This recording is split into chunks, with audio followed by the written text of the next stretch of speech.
je m'appelle Yanis Alves, j'ai 25 ans et je fais partie de l'équipe Outsiders. Donc certaines personnes connaissent, d'autres pas. D'ailleurs c'est pour ça que je me présente donc. Et je vais introduire en fait cette toute nouvelle chaîne YouTube par un petit tutoriel Straddle. Donc je vais répondre à une question qu'on m'a posée parce que avant même que je fasse cette vidéo, avant même que je fasse ce petit tuto, on m'a critiqué. Pourquoi la Straddle, tatati tatata. Je vais expliquer pourquoi. Déjà de 1 la demande.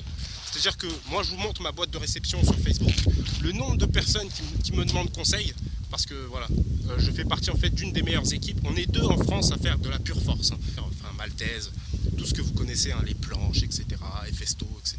En France, on est 2 équipes à se spécialiser entre guillemets dans ça. Donc Outsiders et puis une autre équipe. Donc voilà, c'est-à-dire que c'est impossible de répondre à toutes ces personnes qui demandent, même si je compte personnellement me professionnaliser dans ça, ça coûte rien de donner un peu du savoir. Ça fait 3 ans que je pratique.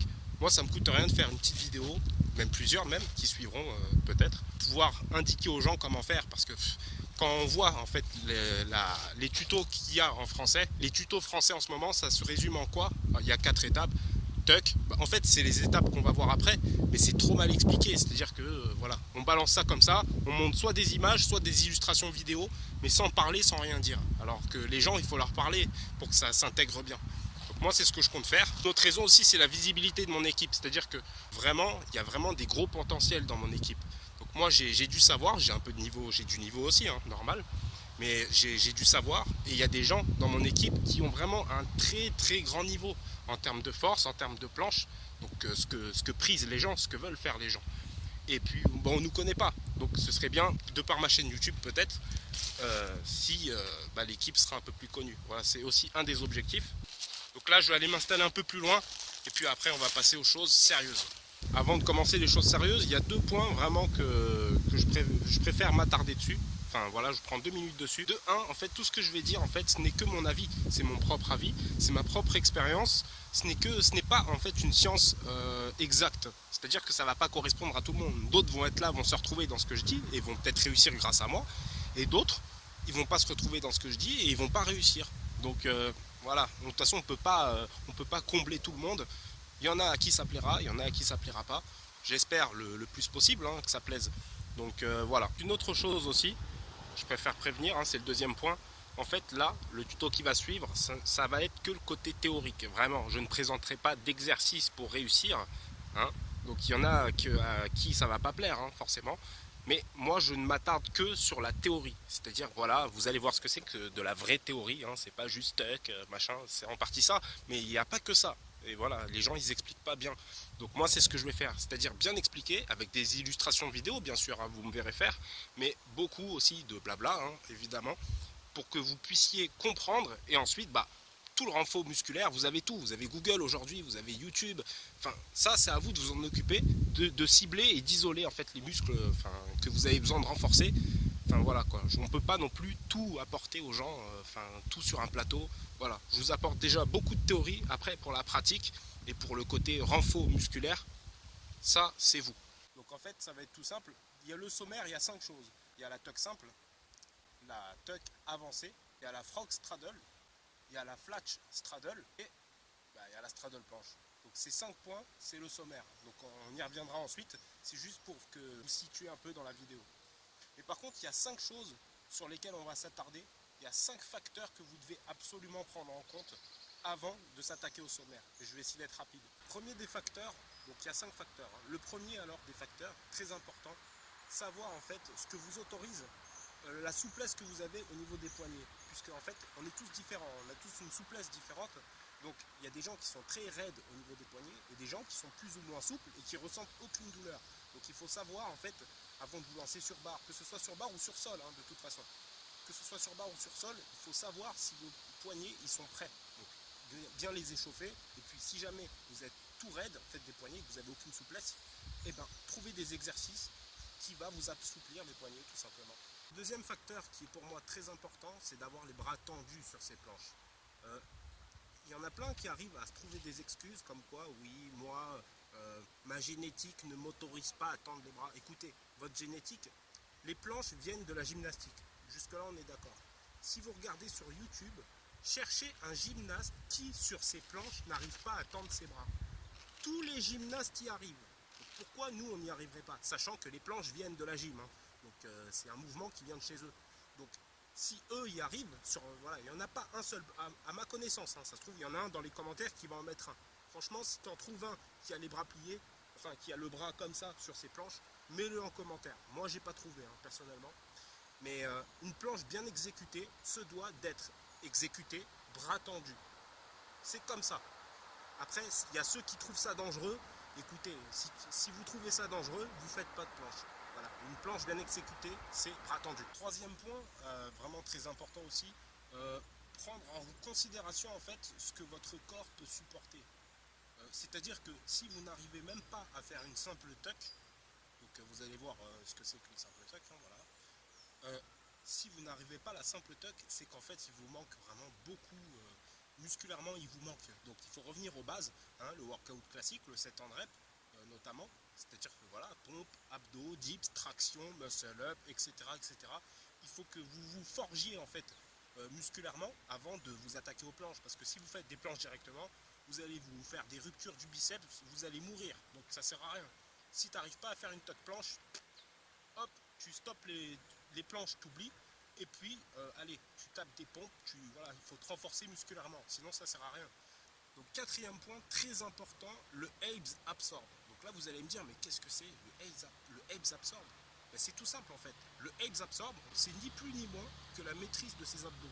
Donc vous l'aurez remarqué hein, sur certaines vidéos, il y a des types en fait quand ils font leur planche, leur dos il est tordu.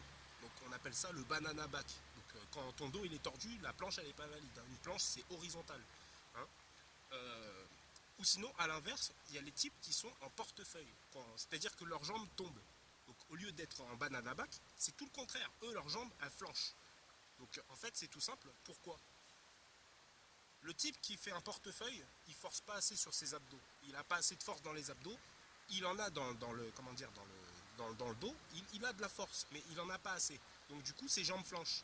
Et du coup, ça reste comme ça. Voilà, ou ça monte un peu, mais après, il relâche.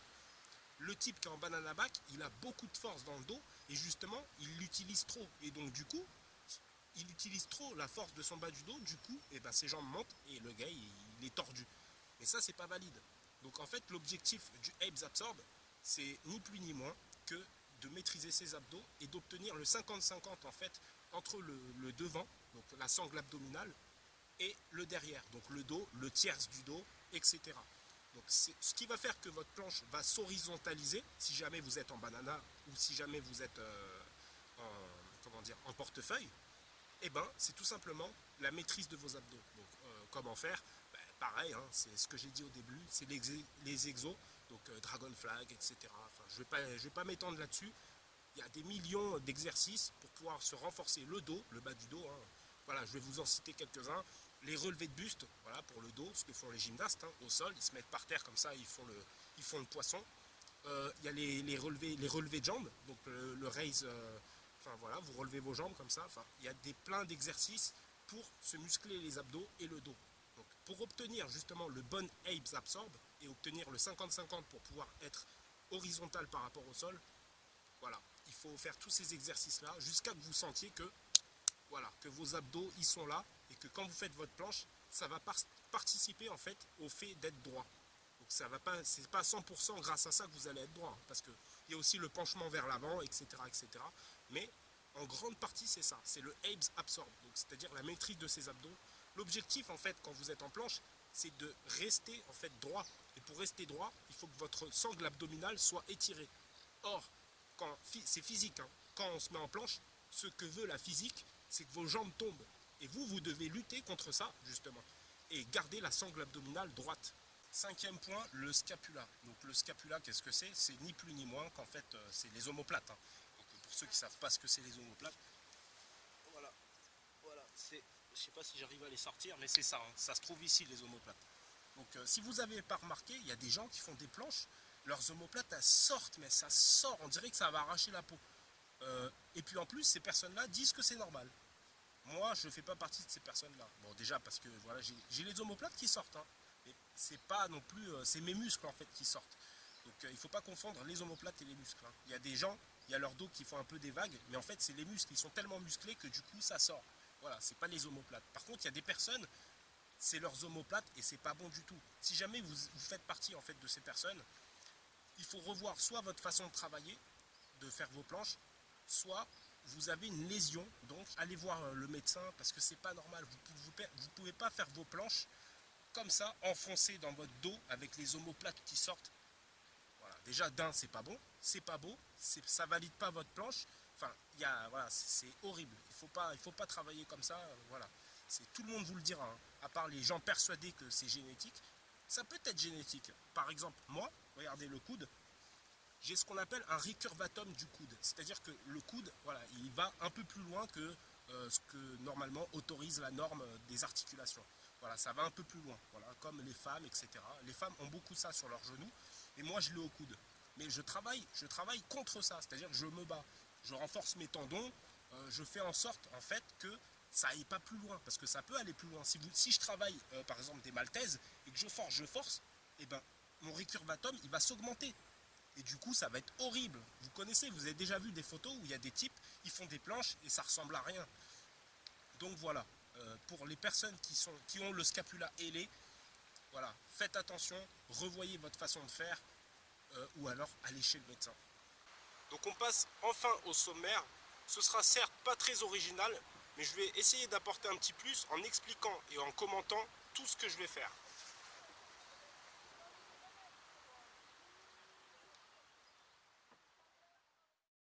Alors comme vous pouvez le voir là, je suis en tuck. Normalement, comme je vous l'ai dit dès le début, pas de trop grande difficulté là-dessus, sinon il faut faire une révision musculaire.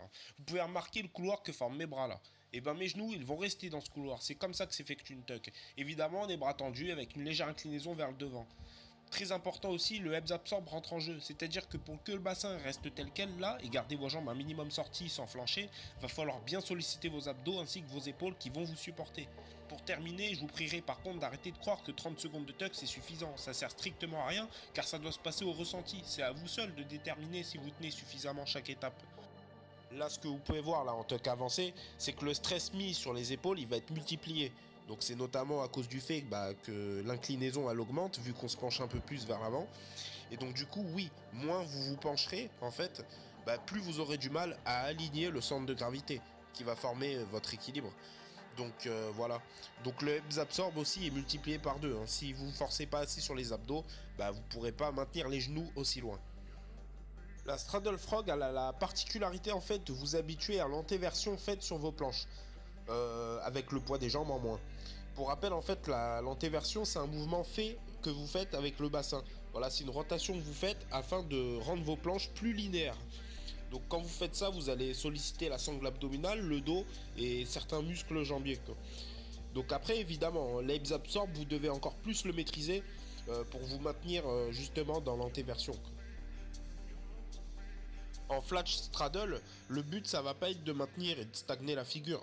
Ça va être l'occasion juste de se mettre rapidement dans la posture finale, juste pour les sensations. Par contre, un truc que vous pouvez faire, c'est d'essayer de ralentir chaque lancer si ça devient trop facile, en revenant de moins en moins vite en tuck et en essayant au contraire justement de stagner un peu la straddle à chaque rep. Et enfin, là on arrive à la straddle, donc vous pouvez en fait la lancer de différentes façons.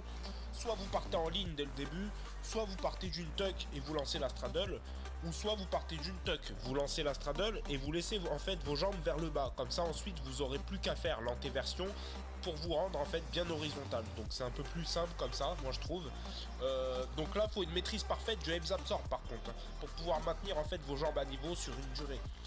Si vous avez des soucis par contre pour tendre vos jambes, c'est soit que vous tendez pas la pointe des pieds, ça aide certaines personnes dans certains cas, soit en fait vous avez un mauvais alignement du centre de gravité. Donc en fait il suffit juste que vous vous penchiez un peu plus vers l'avant et du coup vous pourrez mieux tirer sur vos jambes. Sinon il faut juste faire des exercices préliminaires pour assouplir vos jambes.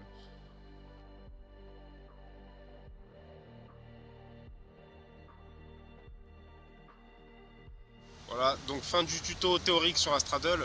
Si ça vous a plu, si ça vous a aidé, vous pouvez partager la vidéo pour que ça aide d'autres personnes. Vous pouvez aussi liker en fait la page Facebook de l'équipe, comme ça quand il y aura une nouvelle de vidéo, vous serez tenu au courant. Vous pouvez aussi laisser un commentaire constructif, comme ça je pourrai m'améliorer. Je tiens à remercier Jules de s'être cassé le dos en deux pour montrer le mauvais exemple. Je remercie Timen aussi pour la superbe intro qu'il a faite, hein. C'est vraiment du super boulot. Pour votre équipe, vous avez besoin d'une intro ou quoi, vous le contactez, hein, il y aura son Facebook dans la description. Et pour terminer les coups de pub, je finis par dire bon courage à Valentin Blanc, donc c'est un membre de mon équipe, hein, et c'est aussi le fondateur, qui va créer sa chaîne YouTube. Donc ce sera intéressant en fait d'avoir le point de vue de quelqu'un qui arrive à faire des Maltese Press, des one arm planches de 15 ou 20 secondes.